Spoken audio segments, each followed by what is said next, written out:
Hello, everyone. This is Shannon Vance-Ocampo. I use she and her pronouns, and I am the General Presbyter for the Presbytery of Southern New England. And this is Connecting Our Conversations, our podcast space for conversations that push the edges of our faith and help us to deepen discipleship. We've taken a bit of a hiatus from the podcast these last few months, but we are coming back with the spring season. And our first two episodes will be focused on nonviolence and the last 2 weeks of Lent for our presbytery study, Nonviolence for Lent. And this is the second of two of these focused episodes. The Presbytery of Southern New England is a regional governing body in the Presbyterian Church, USA. Today, we will be talking to a ministry friend and colleague of mine, the Reverend Gusti Newquist, who is the pastor at the Shepherdstown Presbyterian Church in West Virginia. And Gusti has served this congregation and community since 2019 and is a graduate of Harvard Divinity School and previously served in upstate New York and has also worked at the national office of the Presbyterian Church USA in women's ministries and advocacy. Throughout her ministry, Gusti has a commitment and a focus on serving congregations that are clear in their commitment to openness and welcome, especially to the LGBTQIA plus community. I've known Gusti for years, well before we were both in upstate New York, many, many years. And so I'm so grateful for Gusti and her ministry and that she said yes to our invitation to speak to us today with this Lenten focus on the practices of nonviolence and how she's living it out in her ministry context. So welcome, Gusti, to Connecting Our Conversations. Thank you, Shannon. Glad to be here. Yeah. So I love to start out, of course, first with introductions. And I've said a few things, but I also want to give you a chance to introduce yourself and in whatever way makes sense for you. Thank you, Shannon. I actually went back and looked on my Facebook page and all the ways I tend to introduce myself. And the phrase I have often used is that I am a poet, a preacher, a teacher, and a healer. But right now I'm on sabbatical, five weeks in. Mm, And the theme of my sabbatical is who am I now? So identity is unfolding. And I think what I'd like to say 5 weeks into this reflection on identity is that I am tired. mm, I think a lot of pastors are, a lot of people are. yes. Um, I am a friend and a colleague in ministry. I've had an opportunity in this sabbatical to connect with long-term friends and colleagues. And so I'm somebody who knows that I can't be who I am without relationship. Mm, And I am an aunt. I was mm, just called to respond to a family crisis with my 10-year-old niece. And while it's heartbreaking that my 10-year-old niece had to go through open heart surgery, um, mm, it was also gratifying as part of this search for identity that being Aunt Gusty was something I could do, and that yeah. being a part of a family, an extended Yeah. family, is who I am. And Yeah. then, as part of the sabbatical, I am in a menopause incubator program. So I am Yeah. midlife and I am transitioning in my body, Yeah. and that's also a spiritual transition. Yeah. So then what I'm doing right now is becoming rooted in my belovedness Um, in this sabbatical time, and who knows what will unfold as the journey continues. yeah. That's amazing, Gusti. And as long as we've known each other, I've always been so appreciative to how spiritually intentional you are always. And so um I'm glad that that's not surprised, of course, but glad that that's being allowed to continue in your sabbatical time. And thank you for taking a little bit of that time to chat with us and uh um very hopeful that your niece continues to recover from such significant surgery. So many things in there. So let's also hear just, I mean, you're on sabbatical from it right now, but tell us about, what you do at your local ministry. What's your sort of portfolio of ministry like these days, and what's it looking like for you? So I am the pastor of the Shepherdstown Presbyterian Church, which is in the Eastern Panhandle of West Virginia. We are what we would call an exurb of Washington, D.C. You Mm, can get to Union Station by train in about an hour. We do have quite a number of federal workers in our community. We have a university in our town, so we have faculty, staff, a lot of educators, scientists, social workers, leadership mm, consultants. The LGBTQIA plus community is significantly served in our congregation. Um, we are a congregation that has a real history in the town and in the Panhandle. We're older than the country. We've been told mm, that we were founded in 1743. Um, if you do some math and look at some of the history around treaties with indigenous populations in the nation, you'll see that we were actually violating a treaty by being established at that date. We were mm, at that time, white settlers were supposed to stay on the eastern side of the Blue Ridge Mountains. So there's some work to do around that part of our history. mm, Um, we've done quite a bit of work around our history as a Confederate hospital during the Battle of Antietam. mm. Um, the single bloodiest day in American history was right across the river from us. And so there's a lot of that part of our heritage that we are coming to terms with as a congregation. Yeah. And we are a community that is committed to peace and justice work. We tend to take anybody who wants to come in without asking a whole lot of questions. Folks call us the Church of Last Resort. That they've tried a lot of other places and finally land with us. Um, Mm, and the one of the great, I would say, points of humble pride among us is that the local NAACP president has called us the bastion of prophetic witness in the Panhandle. So mm, that is certainly something we strive to earn. Not always perfectly, but mm, in terms of what I particularly do, I'm a small town pastor, so there's all the stuff that would happen in that kind of portfolio. All the preaching and worship and that kind of thing, pastoral care. Um, because our congregation is open and affirming, we tend to get referrals from people from the LGBTQIA plus community who need some spiritual support if they've come from communities that don't affirm them. Um, I do leadership development for staff and session and deacons and all that stuff that pastors do. Do community organizing around justice and peace. Um, mm, just try to be a presence, a hopeful presence in a hard time. mm. You can imagine in a community with a lot of federal workers, the past year Yeah. has been rough. Yeah. Yeah.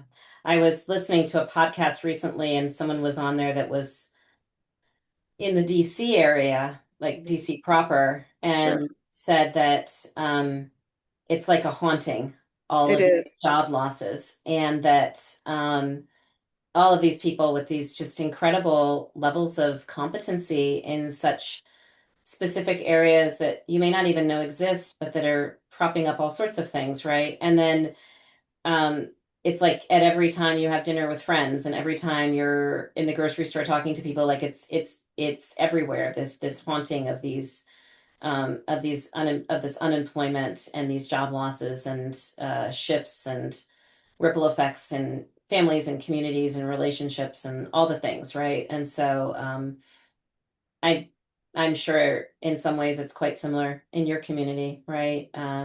This loss. Right, Um, and people that um, federal workers tend to be so rooted in their work. It's almost for a lot of them a lifetime commitment, right? And right. uh, there's a calling and a love to it. Yeah. Yeah. Yeah. And I Okay. think the thing that they know and that I know now as their pastor, but that a lot of other folks don't know is how much their unseen work is relied upon by the whole country. And, I Yes. have a parishioner who works for the FAA, for example, and Mm. um, you know, has predicted everything that has unfolded with the breakdown um, of our flight safety. Yeah. She'd say Yeah. all of this is rooted in underfunding and getting rid of people who shouldn't be gotten rid of. Yeah, yeah, I know. I briefly called into a federal agency last year with a pastor in this Presbyterian. We had a fairly surreal phone call. So Yeah. yeah, it was it's worrisome. And so that's the other thing we should be we're in a region where I think we do have some federal workers, but not to the percentage amount and that are in other parts of the country, but it is um it's really important everywhere, even if you don't have lots of federal workers in your community. You may not realize how important it is. Right. It's a big ministry lift and not It one is. that you knew was coming at you when you got there in ministry. So No. I already hear you, Gusty, talking about nonviolence without saying the word, right? Right, right. About your ministry. But of course, we're doing this season in Lent, and just as we begin the conversation about nonviolence, I'm wondering if you can just sort of chat a little bit about what it's been like for you in general terms to be thinking about nonviolence as it comes alongside ministry. Like, what does it mean for you as someone who loves and follows Jesus, as a leader, as a pastor, and places it's been rooted and engaged in your ministry before? And then, we'll go to something more specific after that. But, sort of generally, what's nonviolence been like for you in ministry? Well, I'll start where we left off, which is Yeah. with federal workers who are by most standards used to having stability. Mhm. By most employment standards. And so to have parishioners who are now um, whether they've lost their jobs or they're still in their jobs, but in an environment that has become truly toxic, uh, guiding them into how to make choices or just being a pastoral presence with them without allowing anger to consume them is Mm. is a way of practicing nonviolence that they have to guide them through their sense of agency to see it's easy to blame individuals, which we've done. Sure. um, We're human beings. but we're human. Yeah. But to then say, how is this part of a system of violence? Right. And to sort of look at powers and principalities. So there's been a real opportunity for some theological, spiritual teaching in this really awful Mhm. time. So I'll start there that it's practical as a pastor to guide people through how do you make choices through injustice, through what is genuinely one of the best descriptions of evil I've heard is the harm that enjoys it, like Yeah. Yeah. enjoying the hurt that you're causing. Yes. And that has been so hard for my federal worker parishioners to receive this genuine glee over how hurt they are, and Mm. to guide them with the way of Jesus to say, okay, well, how do you respond to that kind of glee? How does Jesus show you how to respond? It's not easy. I mean, I like to say sometimes, I don't know why any of us are in this because it's a lot easier to just be mad all the time. Mm. But it's also um, more harmful to the spirit to be mad all the time. So how Yeah. are we going to find stubborn joy, resistant joy?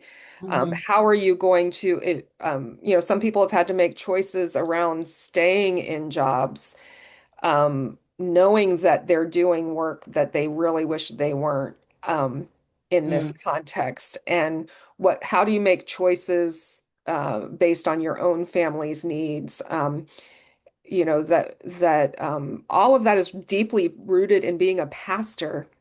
And if you're committed to nonviolence, then you can invite people to reflect on where they are being guided by fear, Hmm. where are being guided by a desire for retribution, and where Hmm. they are being guided by love and trust. Hmm. And to do that for myself. Yeah. Um, yeah, so I Yeah. could say more, but that's kind of deeply in the moment, what Hmm. nonviolence looks like. It's interesting because so often nonviolence is portrayed as like the big stuff, right? Right, The March on Washington, or sort of like protests, or sort of actions that are big. But um, I've always thought that piece about nonviolence of your own individual spirit is maybe the hardest part of it all, because um, you know, uh, I probably go back to that, many times a day, subconsciously or consciously. I think we all do, right? Doesn't mean right. I'm a bad person. It means I'm a human. And I'm hurt too, like everybody else is hurt. And that hurt's making me get mad and maybe think things in my head that are, not necessarily kind, or potentially violent, or other things, right? I mean, I think we all are in that space in one way or another, and yet we're also uh, trying to work against it and trying to figure out how it's working on us. And then, what are the other, the conversation before about the history of your area, right? Like those are long-term violences that need long-term repair, and that's also an act of nonviolent witness, but it's a longer term proposition as well, because it's you're talking about treaties that were violated a couple hundred Mhm. years ago, but that's still reverberating in that community, Absolutely. and in other places, right? So it's needing stitching back together in some way, but we also need to do that. So it's a serious process, and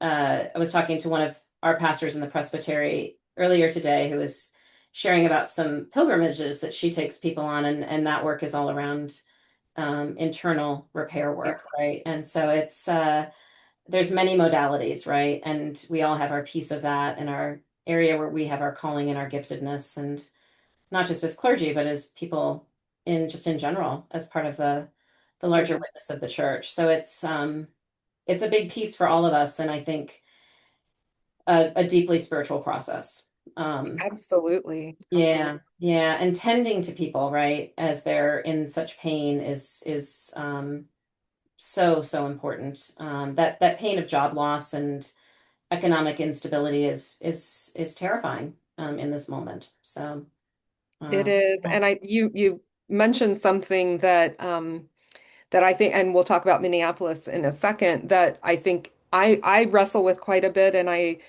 think is so powerful, is what counts as nonviolent yeah, action. And exactly. Yeah, there's sort of the sexy work, right? right, Like, to right, right, me, at right. least, that's it's very for me, it's ego driven. Like, I want to be on the front page of whatever, and I want to Yeah, be like yeah. carrying the sign. For me, that there's often because I think that that's what good nonviolent people should do, that if Mhm. I'm not doing that, somehow I'm not doing enough. Right, right. And part of what Minneapolis taught me, and like we'll talk about that in a second, but what Minneapolis taught me, and part of what the sabbatical is teaching me, is that everything we do has to be has the invitation to be rooted in a Hmm. philosophy of nonviolence and a commitment to the realm of God. Right, right. Absolutely. So let's talk about Minneapolis. Of Yeah, course, folks listening to this podcast know what happened and is continuing to happen in Minneapolis. There was this incredible um, surge, sort of influx of ICE personnel into that city, and all sorts of incredible harms and incredible breaking of the bonds of the community by that. Um, and but the people in Minneapolis decided they love their people. they did. Yeah. They did. But it also got to be a lot for them. Yeah. And so there was a point when they issued a call for clergy to come. And I was thinking about this call that the last time I saw a call for clergy to come was Standing Rock. Right. And I did not go to Standing Rock, but I participated as a support person for Standing Rock for some Presbyterian teams that were there that were planning, knew that they would be arrested, and to do the back end support, which I was honored to participate in that too, because there's a lot of pieces to these things that happen. But Right. yeah, so I wonder if you could just talk about that. You decided to go and be there, to go from West Virginia over to Minnesota, and I'll just let you tell the story of that, what that was like and why you were there. Yeah, Right. yeah. Well, I think I'll start by saying that I spent my formative years, my teenage years in Alabama, and so the both the legacy and the unfinished work of the civil rights movement was much in my face Mm, during that time of my upbringing.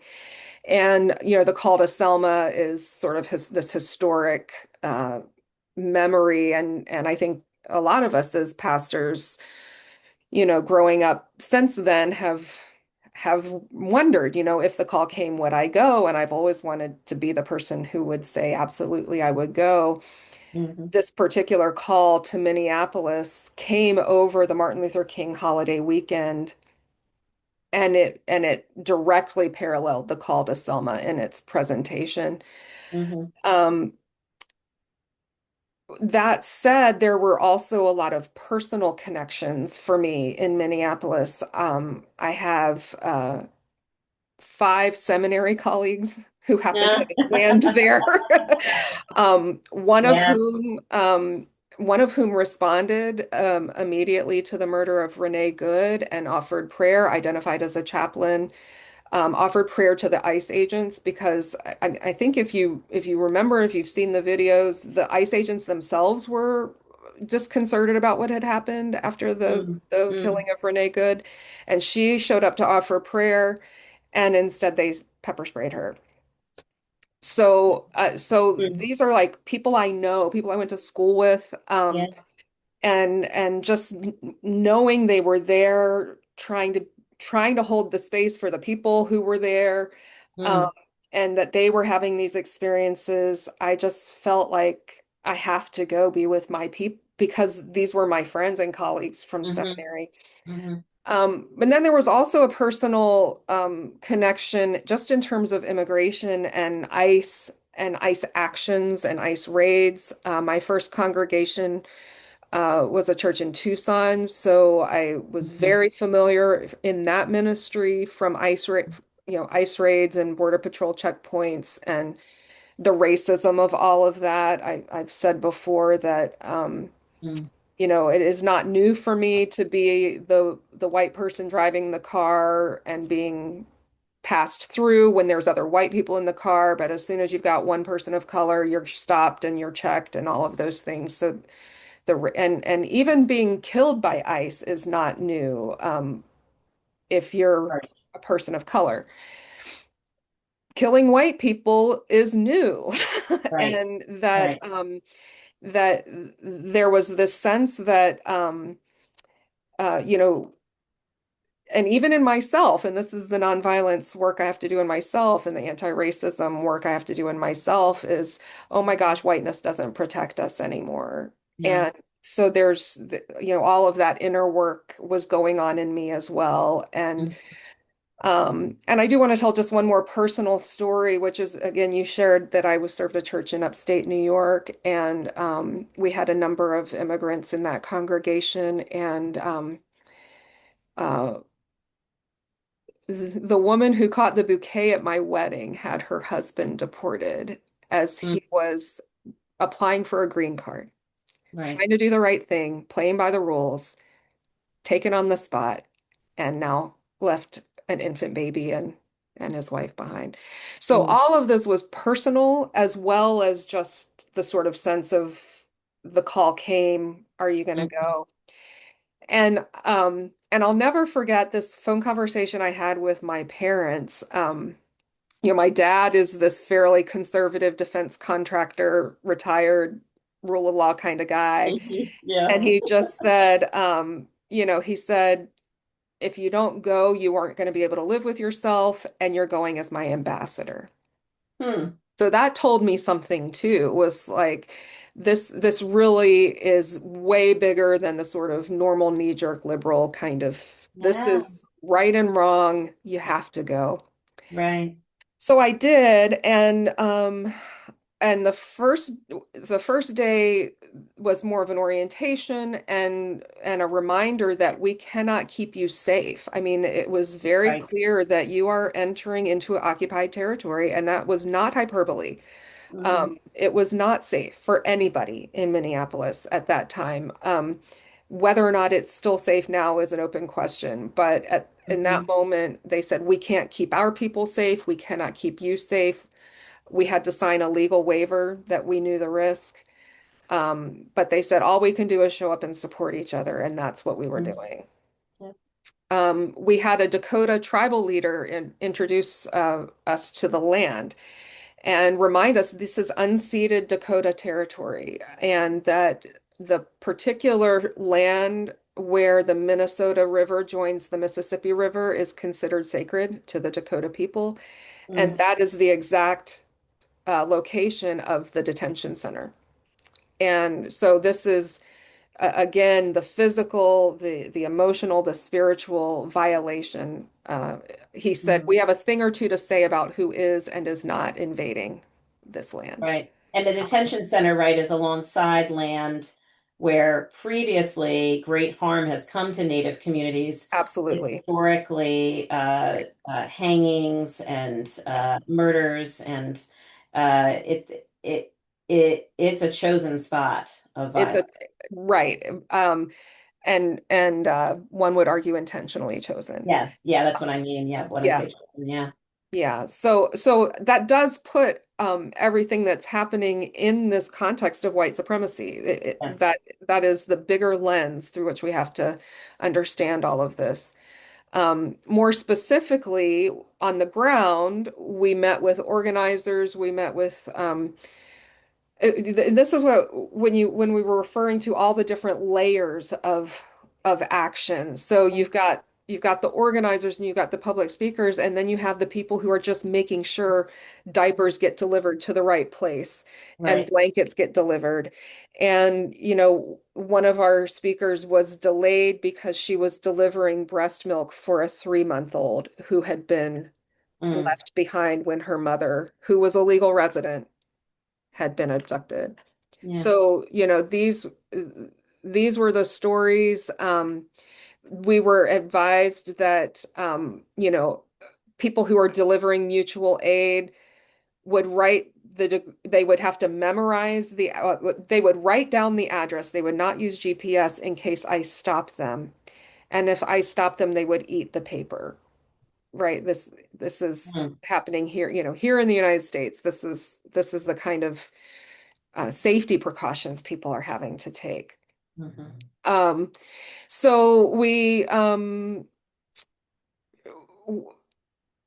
I think one of the other stories that was so powerful was a woman who was trying to provide legal support, was maced 8 times at different places as she was trying to get legal aid to a legal resident who was pregnant. They'd beat down her door. Um, we had one of our leaders tell us, I am an atheist Lakota Jew. He says, but if I am wrong and I come before God on the day of judgment and God asks me, what did you do when your people were being kidnapped? I will Mm. say I did everything I could. And he broke down weeping. And this guy is indigenous, right? And he was basically sharing that not he literally that ICE is targeting his neighborhood, that they knew that this was an indigenous neighborhood and they would target this neighborhood anyway. Mhm. And the the Oglala Sioux tribe had, I think, 6 members of their tribe who Yeah. were um, who were abducted, and only one of them has been released to date. They're still looking for them. Right. Yeah, and they're insisting that there's a legal Mhm. agreement then that, like a basically a like a ransom for a kidnap, right? Yes. That Yeah, if you enter into a new agreement and give us access to tribal land and again violate a treaty, uh, exactly. Yeah, uh, then we'll give you your people back, right? Well, that's like just ransom. exactly. There's a name for Yeah. that, you Yeah. know. So those were the stories we heard. Then the second day was our day of action. And there were several actions that took place among the clergy group. The big one was at the airport, and this was direct nonviolent civil disobedience, Mhm, where 100 clergy were arrested, protesting the deportation flights without due process, protesting contracts with airlines. Um, Apparently, ICE had been abducting people on uh, airport property, including behind the security checkpoint. So, like the levels of mhm, security you have to go through in order to be hired behind the security checkpoints, ICE didn't care, was just taking everybody. mhm, So that protest happened. There was a sit-in at US Bancorp, which is headquartered in Minneapolis, to protest their contracts with ICE. That group was able to get a meeting with the CEO. mhm, Um, I had promised my congregation that I would not do anything intentionally that would get me arrested. I knew there was a chance no matter what, but um, I said, if I'm going to get arrested, I'll do it here with you together. And so I took a quote unquote a little bit more of a safer pilgrimage. I went from George Floyd Square to the Renee Good Memorial. mhm, Heard Kia, the woman who had videotaped George Floyd's murder, spoke to us about the organizing that has happened in that community. Um, and and then the Renee Good Memorial was pretty powerful, palpable energy. Both of those places beautifully tended, mhm, sage burning at Renee Good's memorial, and round the clock vigil, um, poetry on the trees. Again, when we talk about the different levels and layers of action,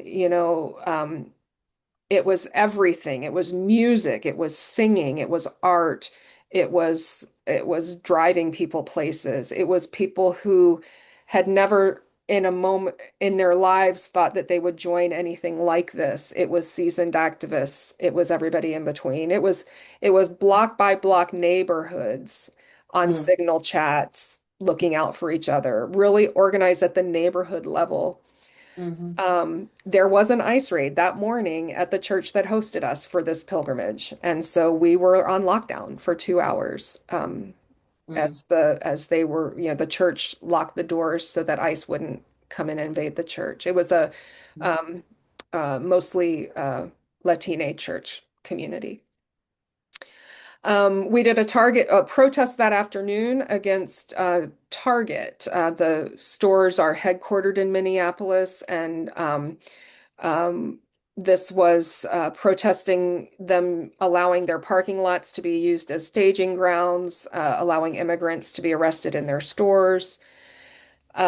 One fun thing that happened in response to that, we did a lot of social media around what we were doing, and one response was this woman who just said, "Are clergy just popping up all over Minneapolis in groups to shame folks who aren't acting right?" The answer was actually yes. That's exactly what we're doing. And that was the thing they said was we want murmurings. That mhm, and that was one of the big lessons from Minneapolis is you don't have to have this big one movement leader that everyone follows. That that real grassroots, locally organized, everybody doing their part. Um, and just showing up in one place, showing up in another place, mhm. the music, the art, the whatever your gift is, offer it. You don't have to fit yourself into any particular box. Um, Yeah. that really is the model. It reminds me right of that Corinthian idea, right? You know, some Yes, of us are hands, some of us are feet, absolutely. et cetera, and that, together it makes up the body of Christ, It right? does. And uh, so I'm just listening to you talking. Some people were writing poetry and dangling it from a string on a tree branch, and other people are delivering breast milk from a milk bank, and other people are doing different things. And so there's just so many things that can happen and Yeah. can be done, and they really do fit into the whole. It is. I'm listening to it and thinking it's very biblical, right? So Kind of biblical. I witness. also, you know, Yeah. the Corinthians text is right. The Mhm. early church in Acts, Yeah. that there's some who are out there in the temple speaking Right. truth to power. There's others who are feeding Hmm. people. It's yeah, and it's all in a rooted, they kept saying this is what neighborliness looks like. This is what it means to love your neighbor. It literally is checking in on your neighbor. Right. Like, we Right. can make it all theological and theoretical and all this stuff, which it is. Yeah. And it really is. ICE is coming for my neighbor. Don't you dare. Right. Right. And I think we've lost that neighborliness, right? Right. We had a power outage in our neighborhood a couple of years ago, and I remember my husband went and knocked on doors and checked on people, and people were so shocked, right? They Right. didn't know what to do about it, right? There was nothing dangerous happening. I mean, we lost power, and it was Yeah. it was but I do think that neighborliness is missing in so many different ways, and uh, uh, this is an opportunity to really build community in a different way. And um, I can imagine places like Minneapolis that are having such a level, right? Because we're all having ICE raids in our communities, whether they're Right. seen or unseen. The truth of the matter is they're everywhere right now. But uh, when it's that intense, it's traumatic at a different level, Yeah. but it's going to be a different place on the other side of this. And it's building a far deeper intersectional resiliency and theological resiliency. So I've had people say to me recently, I've been going to church for years, but I just feel like the Bible sounds really different all of a sudden to me. Right? Exactly. Yeah. Exactly. Yeah. Yeah, I have said that too, that I would never have asked for this on the one hand. On the other hand, this has been happening all along at Hmm. levels that a lot of us never have to see. Right. And the gift is that now a lot of people can hear the gospel message Hmm. in a way that they just didn't have to before, didn't have Hmm. to. And so it has certainly given opportunities to elicit what is really going on in scripture and to say, here's the parallels. Right. Right. And thinking back to your first call in Tucson, right? The parallel experience for me was when my husband and I were going through the immigration process for him during my first call. And the woman, I remember her, I was at your wedding, who caught that bouquet. I can see her, uh, they were going through the same process my husband and I went through Yeah, 26 years ago, and that took a long time, but started then. And uh, it's not a cheap process. It's not an easy process. It's hard work. And we experienced and saw a lot of these ICE tactics in that time. And I would tell people sometimes what was going on, and people would just be like in disbelief, like, "Oh, that's not you're exaggerating," or like that's not happening. yeah, And I remember being so frustrated and that inner violence, anger. I was so mad at people for not believing me.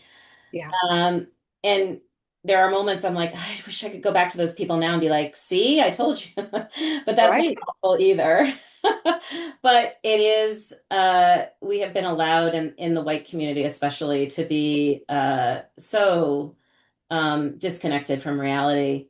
And Yeah, uh, uh, Jimmy Hawkins from the Office of Public Witness has been saying this. It's like, uh, the white part of the church is waking up because they realize, like, again, exactly what you said, like, we're not protected. And this protection we thought we had was illusionary anyway. Right, And those of us who've been in places of nonviolent witness and seen what can happen is you're not protected. But it is, I think many of us have just not been in situations. I look back with kindness in my heart at the people that thought I was exaggerating when I told them the truth of the stories that we saw inside ICE and Homeland Security facilities.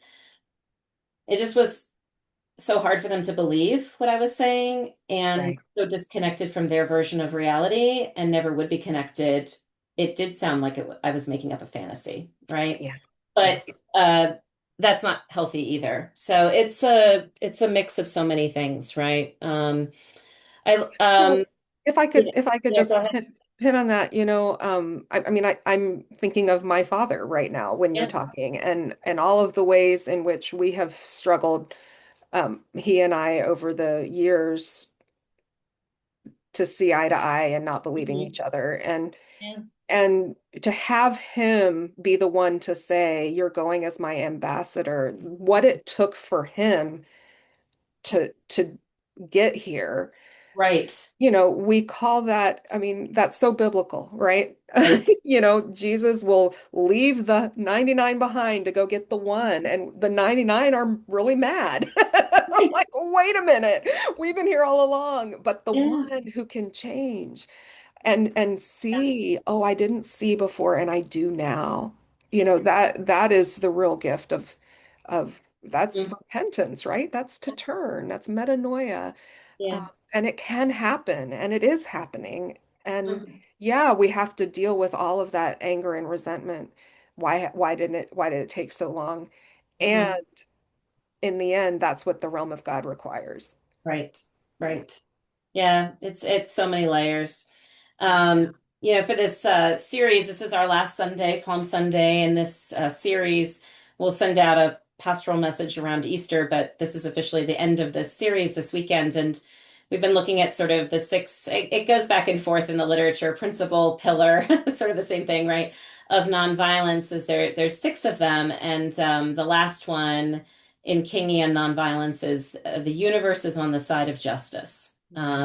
It believing in that you know sort of that arc of the moral universe, but beyond that, that the promises of God and we're always working on that story of redemption and resurrection, and that is the deep story, no matter Yeah. how hard the particular moment is, right? And so I'm just curious if you could reflect on that pillar a little bit. This last one, the universe is on the side of justice, and how that feels for you and has or felt for you being there and in the midst of all of that. So I'm going to share something really personal, Mm, Shannon.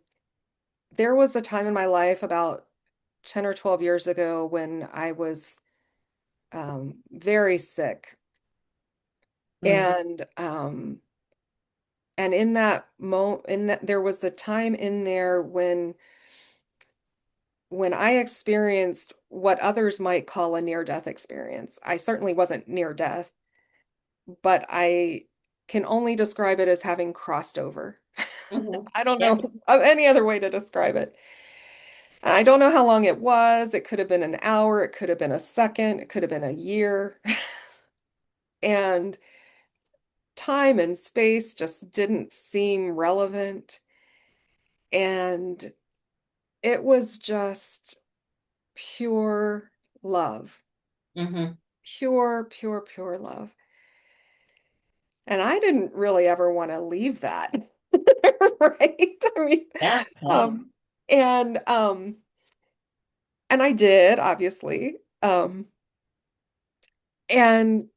there is just this, I consider that a gift. I would never have wanted to be that sick, but I got a gift from it that was this sense of that's the reality. Like that was real. Hmm. And all of this is real. I don't want to be escapist about it, but that was real. Hmm. And in Minneapolis, that Friday night after the Day of Truth and Justice, we were invited to a Jewish synagogue. Shir Tikva is their name. Mm. And I have been to synagogues on Saturdays, but I don't think I had ever before been to a Friday night service. Oh, Shabazz. Yeah, I right. grew up And going to those all the time. yeah, right. Well, so here I am, this Christian pastor, just Mhm. like sitting, like a little, like here I am, trying to fit in or just, Yeah, yeah. whatever, not trying to, uh, you know, just trying to be respectful. And here comes this guy who could tell that I was like new here, Mm. and turns out he had done his master's. He's Jewish. Turns out he did his master's thesis on the Gospel of John and starts talking to me about the Gospel of Oh my John and all the goodness. things he'd learned.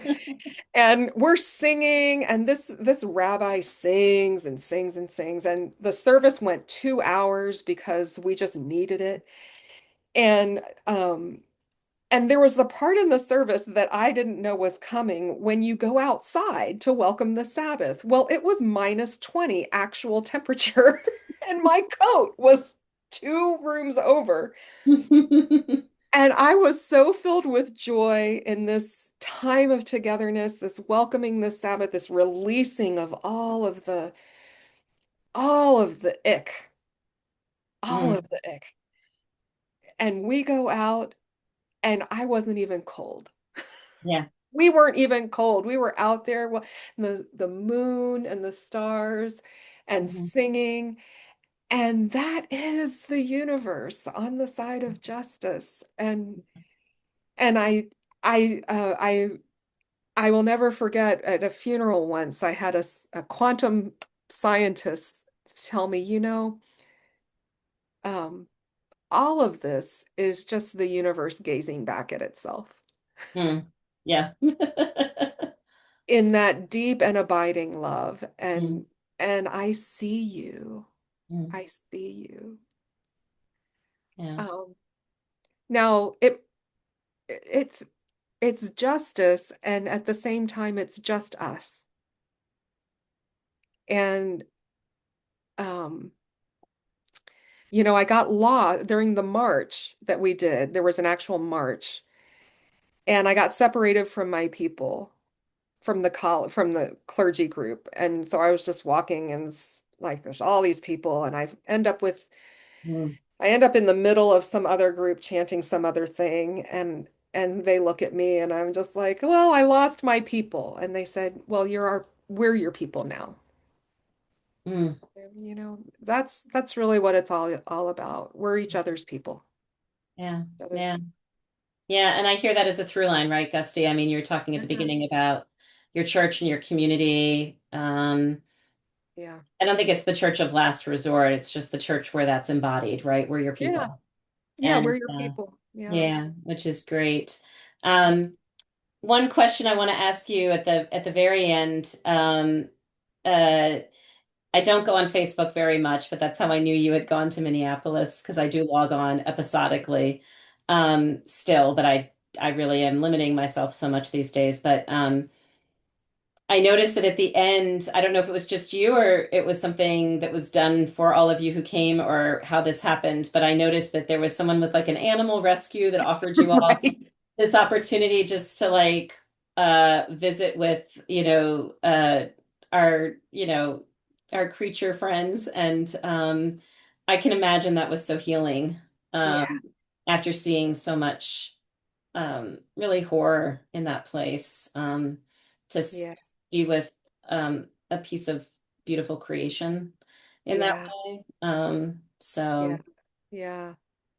Yeah. My flight was canceled because of the weather. There was a big storm that weekend. And uh, so I ended up having a friend from college who lives there took me in, mm, and then I led worship that Sunday morning from her living room, or from her my bedroom goodness. actually. Right. And I come out, and she gives me one look at, I was raw. I mean, let's just say I was raw. And she just says, you need animal therapy.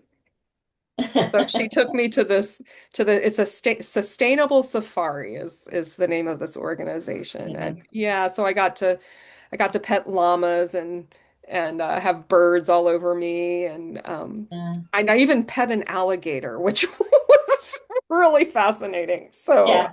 yeah. I once pet an alligator, but that was somewhere in Louisiana when my parents lived there. Uh-huh. And Yeah. but it was taped shut, the Yeah, mouth. yeah.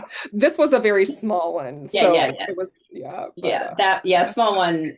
Yeah, not so bad, but the bigger mouse, you know. Yeah, yeah. Oh my goodness. There's some duct tape involved, right? But yeah. But Yeah. I'm so grateful, Gusty. Thanks for sharing some of this with us. And so final question, I picked this up from another podcast I love to listen to, which is like about, it's the podcast is called Outrage and Optimism, right? And so they always ask this final question, like, what are you mad about? What are you optimistic about? But this is such a Presbyterian question, right? Like Right. where is total depravity showing up that just mystifies you? And where's the Holy Spirit showing up in ways that is just giving you so much joy? And or like, what's the challenge? What's the hope? Because we live in Yeah. both those worlds all the time, right? And in between. Yeah. Yeah. So I think the way I'll answer that is by sharing that again, as part of my sabbatical, I'm retracing some of my story. Mm, And I took a pilgrimage through southern West Virginia last week, mm, where I had done some ministry, gosh, 25, 30 years ago. And this is the coal fields. This is, for lack of a better term, MAGA country. mm, Um, and um, and I love it there. mm. Yeah. And and I love the people there. And I know that we can no longer sustain fossil fuel development. And I also know the people whose jobs are on the line. Hmm. And I know the people who, are voting for what happened in Minneapolis. Hmm. And I guess and I also know and my congregation supports and works with organizations that are working toward just and sustainable transition. And that is also part of the story of Southern West Virginia. Hmm. So I guess that's both my outrage and my hope is that